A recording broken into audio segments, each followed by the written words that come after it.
Stockholders trying to maximize quarterly profits. Is that corrupt? No, that's how the system works, right?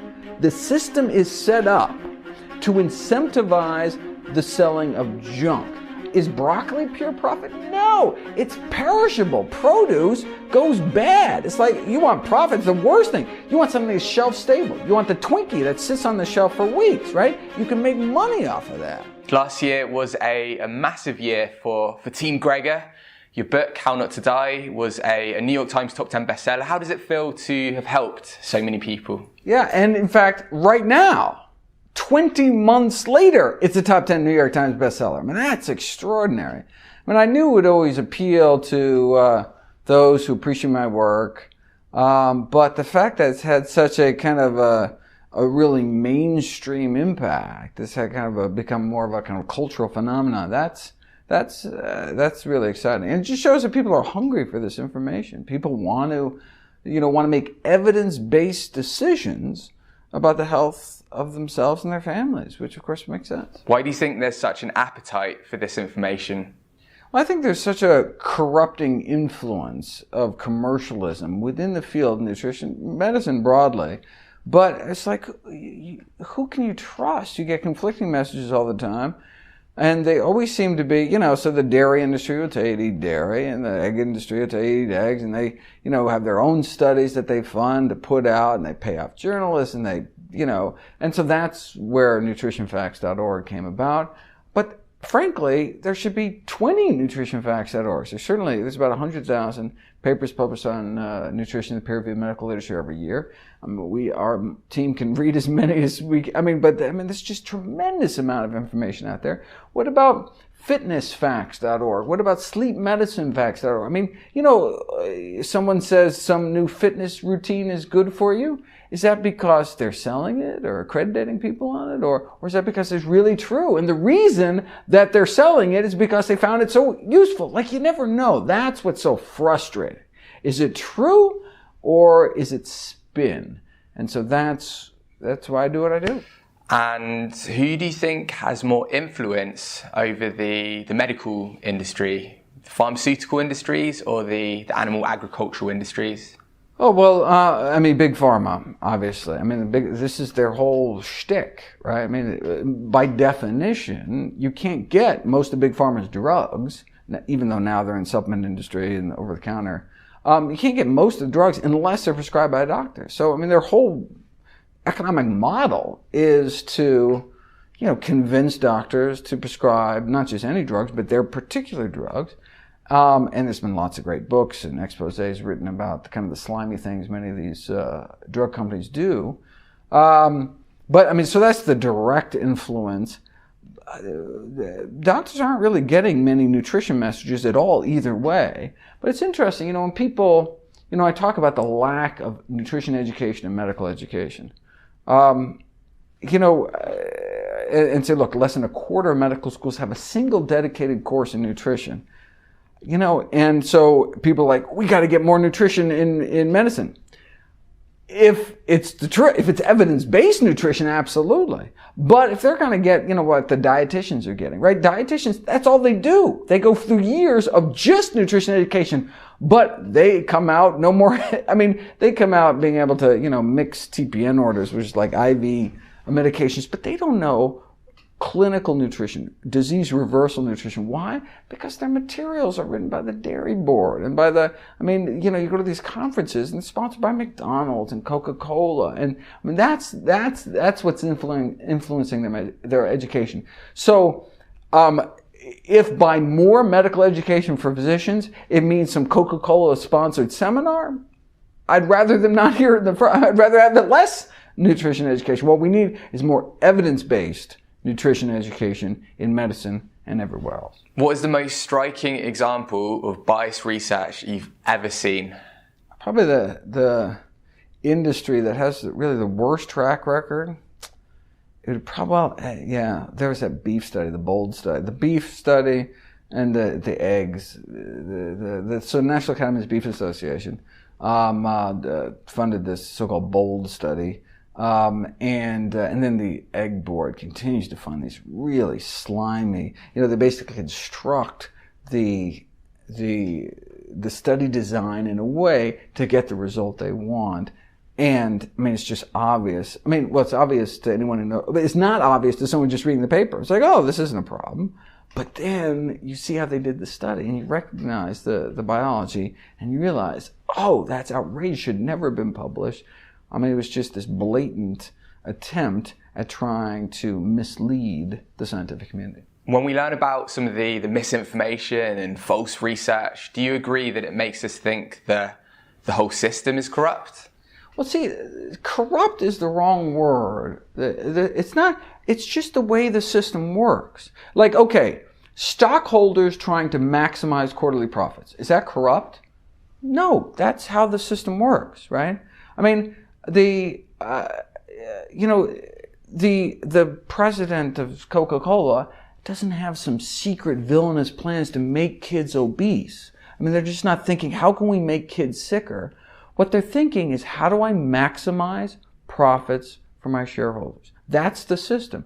And so, how do you make a lot of profits? Well, dirt cheap ingredients. We subsidize the sugar industry with our taxpayer dollars. Dirt cheap ingredients, sell it for a few bucks a bottle, right? It's like pure profit, right? Is broccoli pure profit? No, it's perishable. Produce goes bad. It's like, you want profit, it's the worst thing. You want something that's shelf stable. You want the Twinkie that sits on the shelf for weeks, right? You can make money off of that, right? It has a brand name. Even a broccoli grower is not going to put an ad on TV for broccoli because you might buy their competitor's broccoli. It doesn't make any financial sense. The system is set up to incentivize the selling of junk. And of course, we don't just subsidize sugar, we subsidize feed crops so we can have dollar menu burgers, right? I mean, so the whole system is set up, it's not corrupt. It's not like, they're slipping, suitcases full of money under something. No, it's just, that's how the system works. The system works by rewarding making people sick. How do hospitals make money? Healthy people? No. Operations make, right? I mean, the whole system is set up. How do doctors make money? The most common doctor visit is called a blood pressure check. Easiest visit in the world. They come in, they get their blood pressure checked, and then you tweak their medication. Oh my God, it's like a dream visit for a doctor. You don't even have to think. You can be thinking about, your grocery list that night while doing this because there's nothing to do. You just do, it's too high, we'll increase the drug, too low, we'll decrease it, right? I mean, and so but that's the money that's rolling in, right? I mean, that's most of the money is coming from. All right, now if all of a sudden they don't have blood pressure because they don't have high blood pressure anymore, the big pharma loses, the doctor loses, the hospitals lose, the whole system loses. No one's buying anything that's profiting shareholders. It's not corruption. It's just how the system works. But we can take personal responsibility for our own health, for our family's health. We don't have to wait till, the system catches up to the science. We can change ourselves because look, it's a matter of life and death. What can the scientific community do? Oh, the scientific community. I mean, I don't see their role as, persuade. Their role is to do science. Their role is to do good science and to minimize conflicts of interest, to perhaps not take money from these corporate interests that are trying to skew the science, put out misinformation. Look, they continue to do the science, but, look, they could all retire tonight. There doesn't have to be another paper published. We already have the information. In many cases, had it for decades, right? Dr. Dean Ornish published his lifestyle heart trial in 1990, most prestigious medical journal of the world, proving that the number one killer of men and women could be reversed. Heart disease could be reversed with a plant-based diet and other healthy lifestyle behaviors. Like, since then, no one should have died of heart disease, yet hundreds of thousands of people continue to die from this preventable, arrestable, reversible condition, while another person dies of a heart attack. Why do any more research? Like, the number one killer, we got the research we need, right? Look, you know me, I love research. I mean, obviously, in fact, if I wasn't doing this, I'd do research myself. I actually started out MD, PhD because I love the research. But, toiling away in some laboratory, studying some enzyme for 40 years, while people are dropping dead by the millions from preventable diseases, I couldn't justify that. So I do this to get the word out. What is the biggest misinformation about health in the mainstream? the biggest misinformation about health in the mainstream is that, pills and procedures are where it's at. I mean, so for most, we have, for acute conditions, like break a leg, suffer an infection or something, I mean, modern medicine is just amazing, right? Thanks to antibiotics and other incredible advances. But when it comes to chronic diseases, we fail miserably as a profession, right? When it comes to, many common cancers, heart disease, type 2 diabetes, hypertension, chronic kidney disease, many of these things.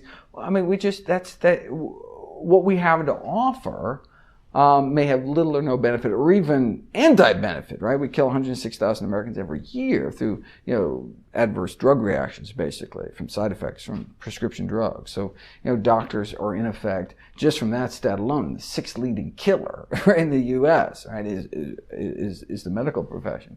And so, but look, you're hoping that the benefits outweigh the risks, and so you say, so I go into surgery? Sure. Okay, but not recognizing that these diseases, in large part, are lifestyle diseases, are preventable in the first place. People just don't know that. And that's really the biggest misconception, is that it's just inevitable. It's inevitable I'm going to get XYZ cancer or heart disease or COPD. No. I mean, in the vast majority of cases, these diseases are lifestyle diseases, and with lifestyle changes, they can be prevented in the first place. So you're saying the doctors in general letting the pharmaceutical industries dictate their approach to curing disease? Well, most of it's ignorance, frankly. I mean, the reason people go into medicine is not to make money. I mean, if you want to make money, you go to Wall Street or something. I mean, it's an easier route to buy a BMW, right? People go into medicine, at least initially, because they're idealistic and young and want to help people, right? You want to take care of sick people. Like that's this wonderful empathetic drive that I think drives most medical students. Now, some of that is kind of beaten out of them throughout medical training. They come out on the other side demanding reparations and, give up their dreams of starting some homeless clinic and end up, doing plastic surgery or something. But, I think at least early on, doctors want to help people. And the only reason that they don't have these tools in their medical toolbox, they're just not aware of the power that diet can have on preventing, arresting, and reversing about 80% of the disease people see in primary care. 80%, these are lifestyle diseases. So the treatment is lifestyle behavior change. I mean, the treatment is not pills and procedures. I mean, these aren't drug deficiency diseases. These are diseases of lifestyle. So we have actually tremendous power over our health and longevity. The vast majority of premature death and disability is preventable with a plant-based diet and other healthy lifestyle behaviors. So this is tremendous good news. And when doctors figure it out, they're enthusiastic about it. And how do they find out? That's interesting. So right now we're at an international clinical nutrition conference for physicians. And if you go out there and ask, how did they come to this? Like, because they probably didn't get it in medical school, right? Because big pharma controls much of medical education and practice. I mean, you can ask your doctor when's the last time they were taken out to dinner by Big Broccoli. It's probably been a while, right? I mean, this is just how we get our information, both in medical school, postgraduate medical education, continuing medical education. It's all, most of it's drug industry sponsored. So of course we're going to hear about drugs. We're not going to hear about nutrition. Okay. But if you ask them, well, you obviously didn't learn about it in school. Why are you here? Why did you change your entire practice to do lifestyle medicine? And often, it's actually a patient. One of their patients watches, Forks Over Knives or What the Health and one of these other documentaries and takes it upon themselves to clean up their diet, right?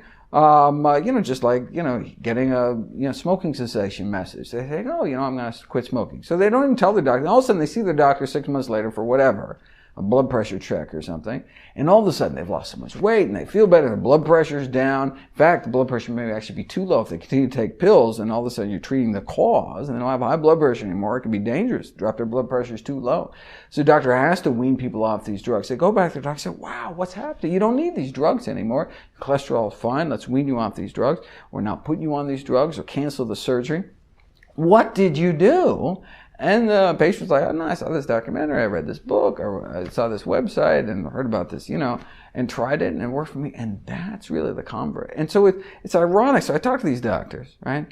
And it's like, basically that's an anecdote. It's like the lowest form of evidence that we have, yet that's what does it, because they have a personal relationship. We're like social creatures. And when someone family you follow for years, all of a sudden they've been obese all their life, they've been, had all these chronic health problems, diabetic, whatever, and all of a sudden they're better.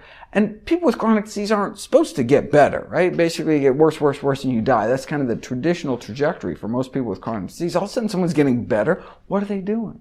And so I say, wait a second. There's been this mountain of evidence published for decades. I can show you 1,000 studies that support this.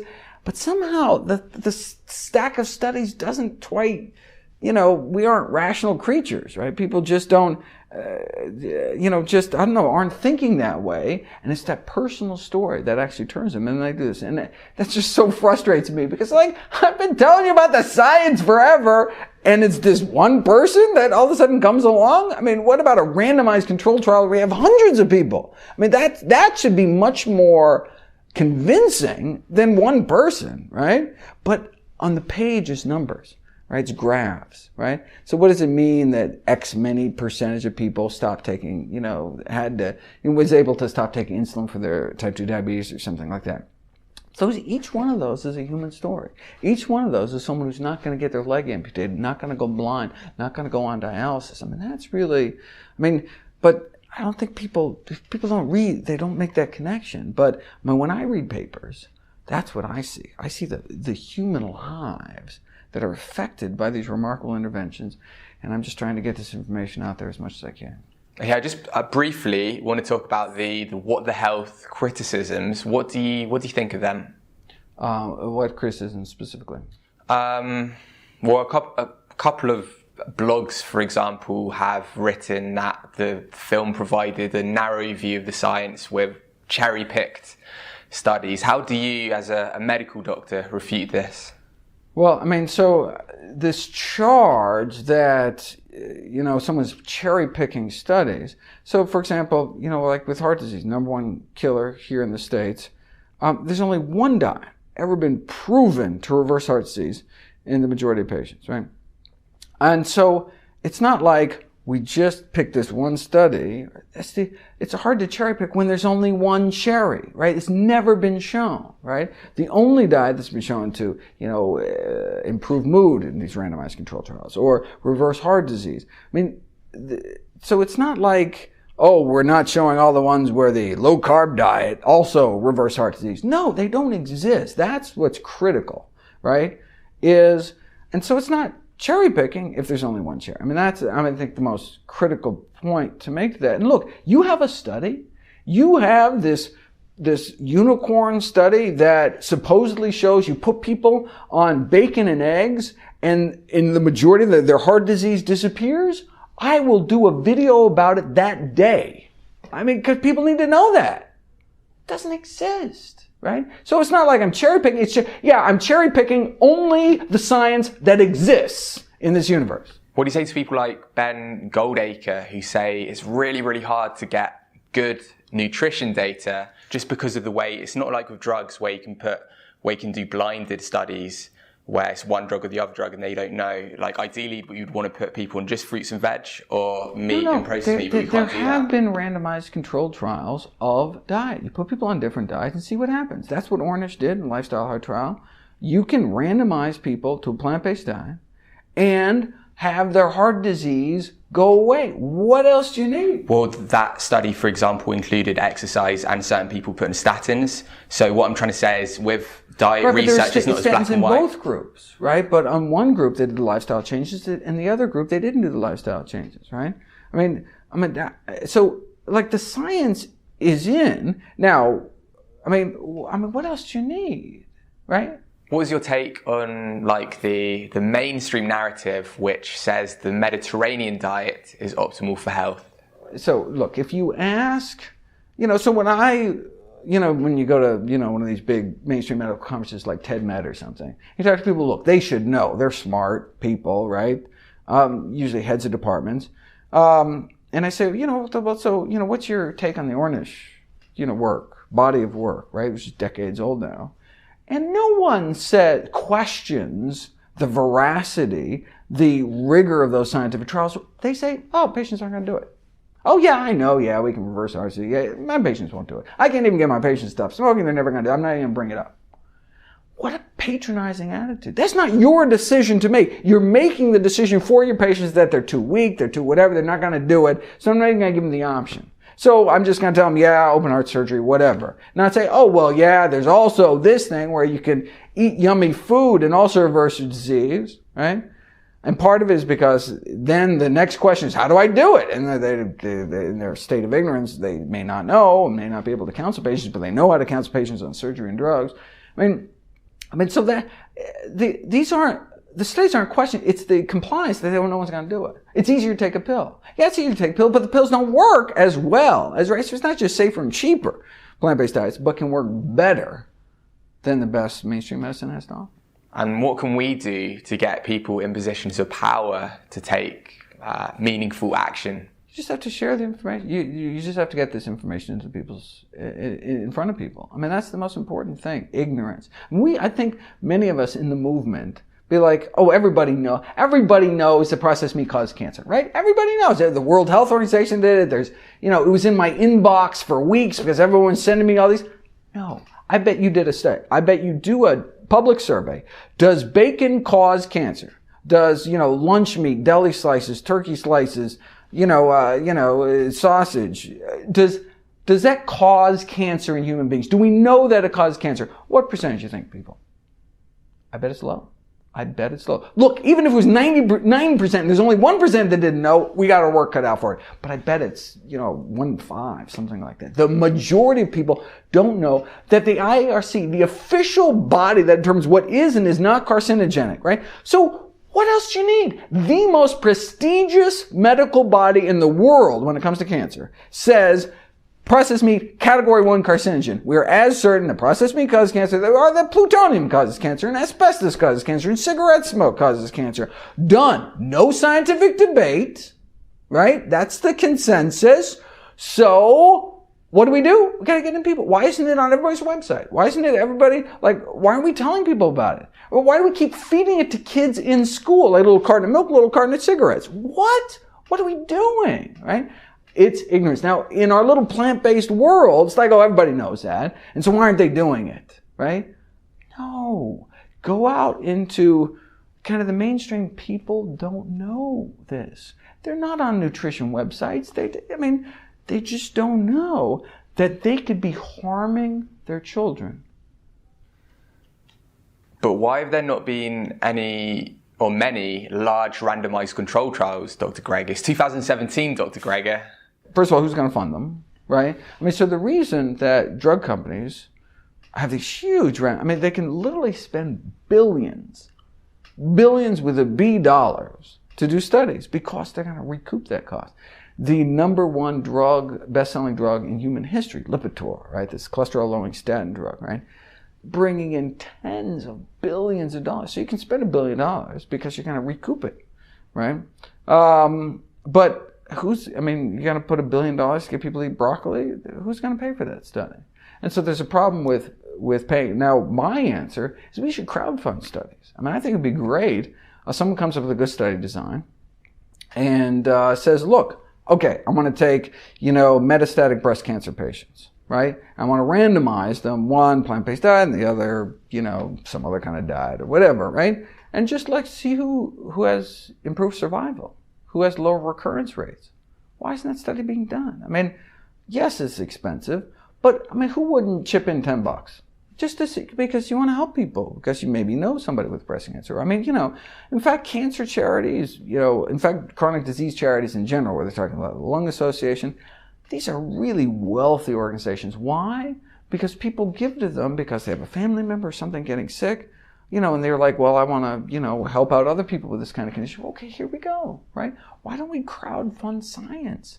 I don't think so that should be necessarily a insurmountable barrier. And we have the science we need. Again, we have the science we need. Now, do we have it for metastatic breast cancer? No, that's why I'd love to do that study. But what we do have is for early stage prostate cancer. In fact, even late stage prostate cancer. Look, and it works for all these other things. prevents the number one cause of death. What else do you need? I mean, there's only one diet ever been proven to reverse heart disease in the majority of patients. That's a plant-based diet, right? I mean, if anyone tries to sell you on some new diet, look, do me a favor. Ask them a simple question. What are you saying? Is this new diet, has it been proven to reverse heart disease? Number 1 or 2 reason me and all my loved ones will die? If the answer is no, why would you even consider it? If that's all a plant-based diet can do, reverse the number 1 killer of men and women, shouldn't that be the default diet to proven otherwise?